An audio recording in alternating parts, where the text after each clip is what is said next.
오미크론의 공습, 주식시장은 어디로 갈 것인가 긴급 진단하겠습니다. 유진투자증권 서울 WM센터 김영재 이사님 오셨습니다. 어서 오십시오. 네, 안녕하십니까.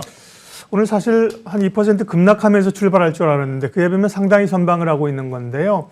일단 중심이 되는 뉴욕 증시 흐름부터 좀 봐주십시오. 변동성이 대단히 컸고요. 뉴욕 증시가 금요일 날 2% 이상 밀려났는데 뉴욕 증시도 추세가 좀 깨지는 흐름으로 갈까요, 이번 일로? 네, 지금 사실 의견들이 좀 분분하다라고 말씀드릴 수 있는데 뭐 네. 10%의 조정까지도 얘기가 나오고 있는 상황이긴 하지만 네.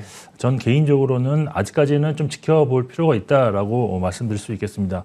그 이유는 일단 최고점을 기록한 이후에 바로 약세장으로 추세가 전환될까 하는 그런 의심이 좀 있는데 11월 초순에 다우가 최고치를 기록했고 S&P 500은 중순 그리고 최근에 지금 11월 하순에 나스닥이 사상 최고치를 기록했습니다.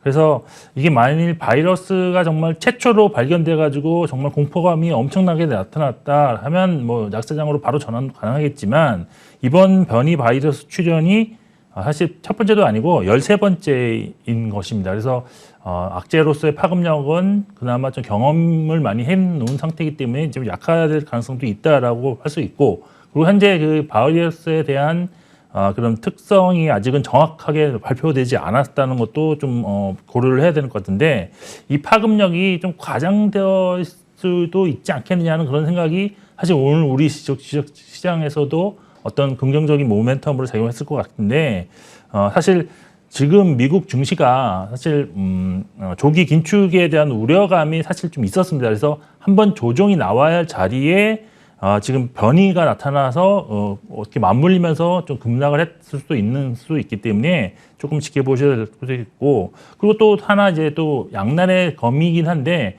만일 변이 바이러스의 파급력이 정말 크게 확인된다면 나중에 이제 긍정적인 긴축이 조금 완화될 가능성도 있기 때문에 이런 거 좀 지켜보셔야 되고 그리고 12월 달에 이제 곧 접어드는데 사실 12월 달은 전통적으로 산타랠리가 60% 이상의 확률로 항상 있었던 그런 시기이기 때문에 여기서 오미크론에 관련된 더 많은 데이터가 축적된 이후에 증시의 방향성이 좀 결정될 것으로 일단 보시고 아직까지 너무 성급하게 판단하실 필요는 없다라고 판단하고 있습니다. 또 뉴욕이 금요일 날 이제 블랙 프라이데이로 1시에 조기 폐장을 했습니다. 거래량이 많지 않은 가운데 충격이 일시적으로 몰렸다는 거. 그런 게 이제 오늘 뉴욕이 중요한데 지금 선물 지수가 미국 선물 지수가 한 1% 정도 오르고 있거든요. 이런 걸 우리 시장은 반영을 한다는 걸 거고요. WHO가 이전보다 좀 중심을 못 잡는 것 같아요, 보면. 불안감들을 주고 그렇죠. 그건 좀 다른 얘기고 국내 증시는요. 어쨌든 2,900을 이번에 좀 테스트를 한번 해서 찍고 올라왔습니다. 국내 증시 양방은 어떻게 보십니까?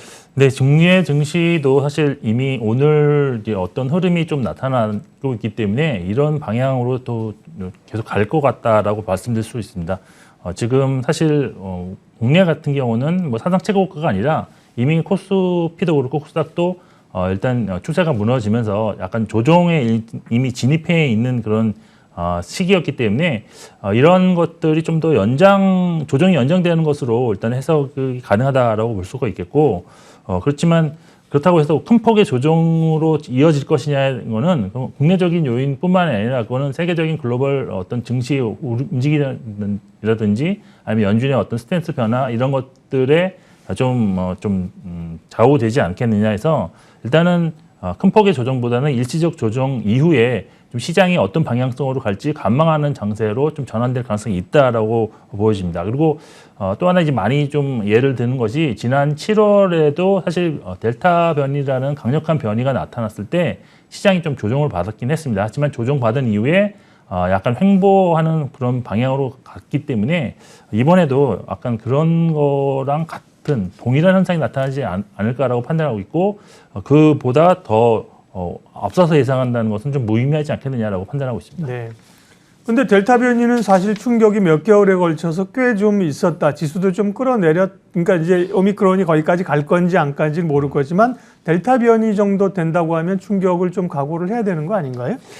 근데 사실 그 전부터 6월에 이제 고점 거의 찍고 이제 지금 하락하는 상황에서 네. 델타가 나왔기 때문에 좀 더 연장이 되는 건데 그렇지만 지금 보면은 어느 정도 기간 조정이 있었고 가서 델타에 대한 그런 것도 이제 위드 코로나로 전환되면서 많이 좀 희석이 된 것은 사실입니다. 근데 네. 오미크론이 과연 그렇게 될 것인지 그거에 대해서는 섣불리 판단하기는 좀 어렵지 않나라는 것이 현재 시점에서는 가장 네. 합당한 합리적인 그런 결정이 아닐까라고 판단하고 있습니다. 그러니까요. 그런 점에서 이제 WHO의 판단이 조금 아쉽다는 게 너무 좀 공포감을 확인이 안 된 상황인데요.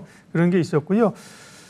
연준이 사실 긴축이 지금 이 오미크론 얘기 전에 긴축 속도가 조금 빨라진 거 아닙니까? 그다음에 제롬 파월이 연준 의장에 재선임되고 나서 물가 우려들을 하고 그런 것들이 이제 이 변이가 어떻게 전파되느냐에 따라서 정책은 좀 달라질 수 있겠네요.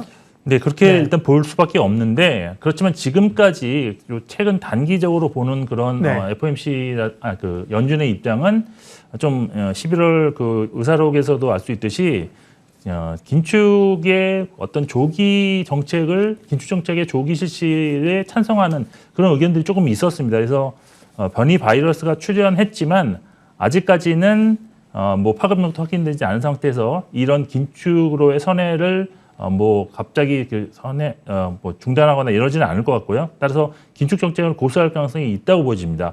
다만 시간이 지날수록 바이러스의 파괴력이 크다라는 그런 결과가 나올수록 연준의 정책도 속도도 이제 좀 많이 줄어들 수도 있고요. 그다음에 긴축 속도가, 그다음에 방향성도 좀 재점검될 수가 있기 때문에 결국 현재로서는 속단할 수는 없지만 오미크론의 향후 긴축 강화 정책에 제동을 걸 수 있는 하나의 변수로 작용할 가능성은 있다라는 점으로 좀 해석이 바람직하지 않겠냐 보고 있습니다. 네. 이 새로운 변이가 어느 정도 파급력과 치사력과 전염성을 가지고 있느냐가 아직 파악이 안 됐기 때문에 그에 따라서 다들 연동되어 있는 것 같습니다. 저희가 이제 관련해서 좀 집중 진단하고 어떻게 보면 이렇게 좀 긴장하는 것 같지만 주가가 그래도 덜 밀려줘서 다행이고요.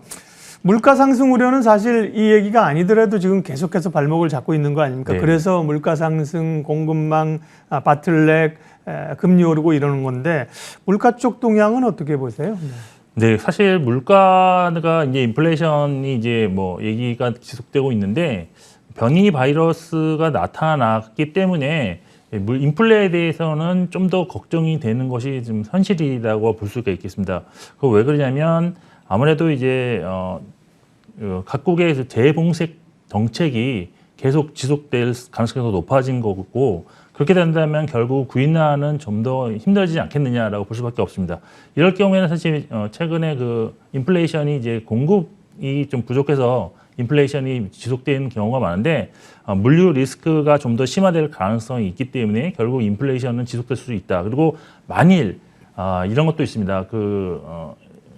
변이 바이러스로 인해서 상당히 좀 경제적으로 피해가 갈 것이 좀 예상된다면 아무래도 각국에서의 그런 재정 정책이라든지 통화 정책이 부양 쪽으로 좀 선회도 할 수 있는 그런 가능성이 있습니다. 그렇게 된다면 결국 또 돈의 가치는 하락하게 될 것이고 인플레가 좀 지속될 수 있는 또 그런 가능성이 높아지게 될 것입니다. 그래서 결국 지금 이번 그 오미크론은 결국 인플레이션에 대해서는 상당히 안 좋은 영향을 줄 수밖에 없다라고 일단 보여지는데 그렇지만 아직까지 그거에 대해서 확신을 가질 수 있는 그런 단계는 아닌 것 같고 아직까지는 그 지금 미국에서의 그런 경제에 대한 그런 회복 신호가 아직은 나타나고 있습니다. 지금 신규 실업급여 청구 건수도 20만 건을 지금 하회했는데 이게 52년 만에 최저치였고 그래서 고용시장은 회복 중이기 때문에 이제 물류 대란 같은 이런 것들이 점차 완화될 가능성은 있다라고 볼 수밖에 없을 것입니다. 그리고 명목 소비 지출도 전월비 대비 한 1.3%좀 증가를 했는데 이것도 경기 침체로 가지 않을 가능성이 있다라는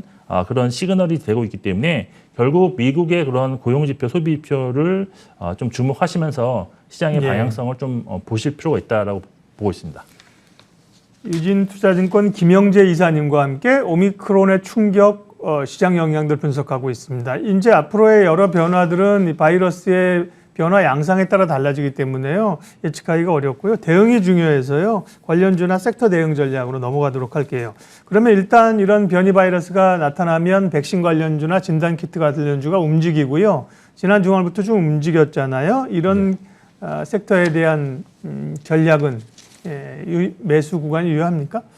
이건 사실 이게 지금 시장에 어떤 뉴스가 나올 것에 대해서 약간 예측이 좀 필요한 것인데 네. 저는 그렇게 예측하기 좀 어렵지 않나 해서 지금 기본적으로 이런 종목들에 대해서는 좀 이것도 역시 약간 박스권 전략을 좀 이용해야 되지 않겠느냐라고 볼 수밖에 없을 것 같습니다.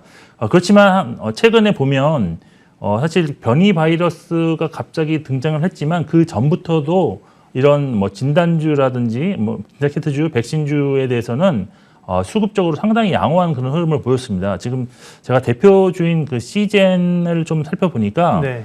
사실 가격은 주가는 5만 원대 초중반에서 한 달 동안 계속 있었는데 한 달 동안 외국인이 한 288억 원을 순매수했고 기관도 148억 원을 순매수하면서 수급이 상당히 좋아졌습니다. 아무래도 실적이 예상보다 급격하게 물론 꺾이고는 있지만 급격하게 꺾이고 있지 않다라는 것이 가장 큰 어떤 매수세를 자극하는 요인이 되지 않았겠느냐라고 판단하고 있는데 아무래도 위드 코로나 시대가 지금 도니까 오히려 지금 진단키트라든지 백신 관련된 그런 중요성이 오히려 더 부각되는 그런 면이 좀 있기 때문에 아직까지는 뭐 지금 사실 주가가 이제 근데 그 이후로는 거의 한 50% 가량 올랐기 때문에 이제는 좀 조심하는 구간으로 접어들긴 했습니다. 하지만 지금 변이 바이러스 불확실성이 제거되기 전까지는 지속적인 관심이 필요하고 단기 매매로 좀 접근하실 필요가 있다. 그리고 지금 보면 그 밸류에이션 측면에서 볼 때도 시즌 같은 경우가 오늘 보니까 거의 한 내년 기준으로 12배 정도 되는 그런 주가를 갖고 있는데 이 정도 수준이면 뭐 단기 매매해도 충분히 뭐 견딜 수 있지 않느냐. 그래서 하방은 어느 정도 확보한 상태에서 이제 매매를 하시면 좀 수익을 좀 좀 창출하실 수 있다라고 보고 있고요. 그리고 뭐 백신주 같은 경우는 SK 바이오사이언스가 대표적인데 네. 이것도 역시도 기관과 외국인이 한 달 전부터 지속적으로 지금 순매수를 하고 있습니다. 그 규모가 시즌보다는 훨씬 더 많은 그런 순매수 금액을 보였는데 역시 실적도 상당히 좋습니다. 지금 뭐 올해 같은 경우는 전년 동기 대비해서 한 1,100% 정도 영업이익이 증가할 것으로 기대되고 있는 상황이기 때문에 그리고 이제 삼성 바이오로직스랑도 비교해도 지금 CMO 관련주임에도 불구하고 PER이 지금 절반 이하로 지금 나타나고 있어서 뭐 꾸준한 관심이 필요하지 않겠느냐라고 판단하고 있습니다. 네. 진단키트나 백신에 관해서는 종목별 접근, 트레이딩 전략. 네. 트레이딩 할 수 있는 종목들은 시젠과 SK바이오언스를 대표적으로 말씀하셨지만 접근, 트레이딩 전략으로는 유효하다고 말씀하셨고요. 위드 코로나 일상생활하면서 사실 리오프닝 관련주에 대한 기대가 굉장히 컸었는데요. 네. 화장품, 여행, 면세 뭐 줄줄이 약하다가 다시 좀 충격을 받고 있는 건데 대한항공도 그렇고요. 이런 쪽은 급락이 오히려 좀 기회가 될 수 있을까요?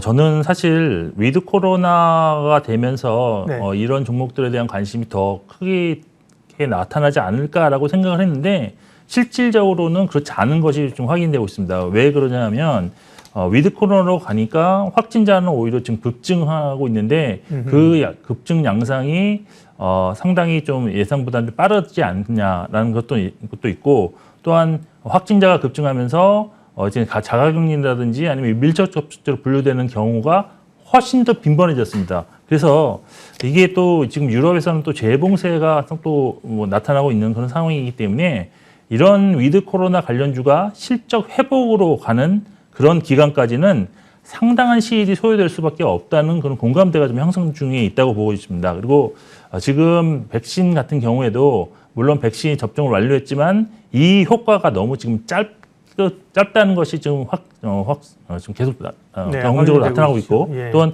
새로운 변이도 지속적으로 지금 발견되고 있는 상황이기 때문에 제가 볼 때는 획기적으로 백신이 정말 효과가 엄청나게 좋은 백신이 개발되는 그런 게임 체인저적인 역할을 할 수 있는 백신이 개발되기 전까지는 지금 이 위드 코로나 종목은 상당히 좀 약세 국면을 쉽게 벗어나기 어려울 것 같다라고 좀 보고 있어서 반등시마다 일단 비중을 축소하는 전략으로 가시는 것이 더 현명한 판단이 아니겠느냐라고 보고 있습니다. 네.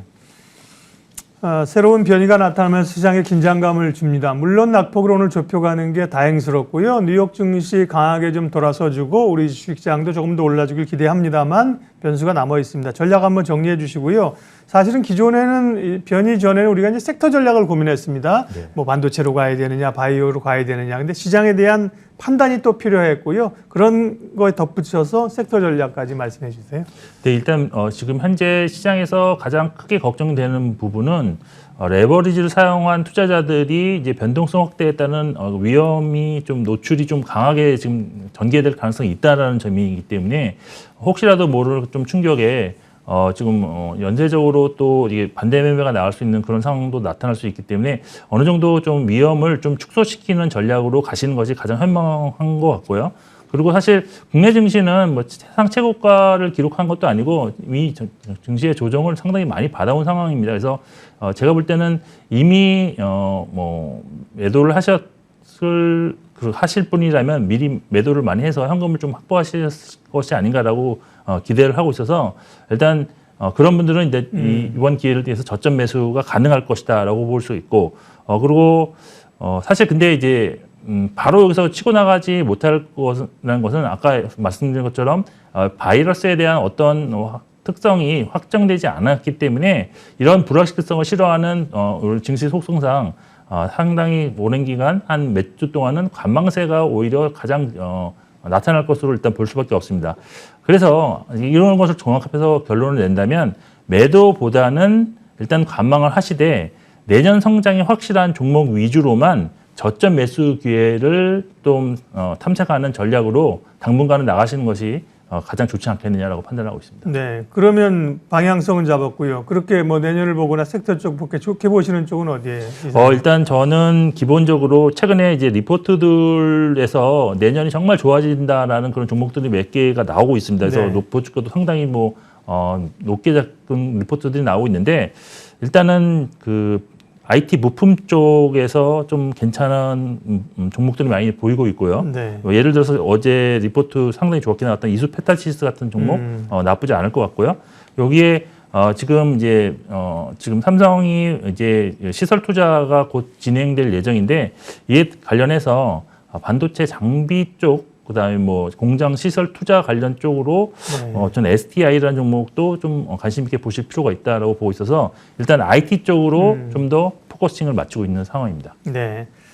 다른 섹터도 있겠지만 일단 IT 쪽으로 내년을 보고 길게 기판 쪽, 그다음에 장비 쪽 얘기하셨고 요즘 뭐 카메라 쪽도 뭐 모듈 쪽 얘기하시는 분도 많고요. 오늘은 긴급 시장 진단, 오미크론 충격에 따른 시장 영향이 어떻게 될 것인가 김영재 이사님과 분석을 했고요. 또 이어서 원자재 시장의 흐름은 어떤 건지도 이어서 분석을 하도록 하겠습니다. 유진투자증권 김영재 이사님 함께했습니다. 고맙습니다.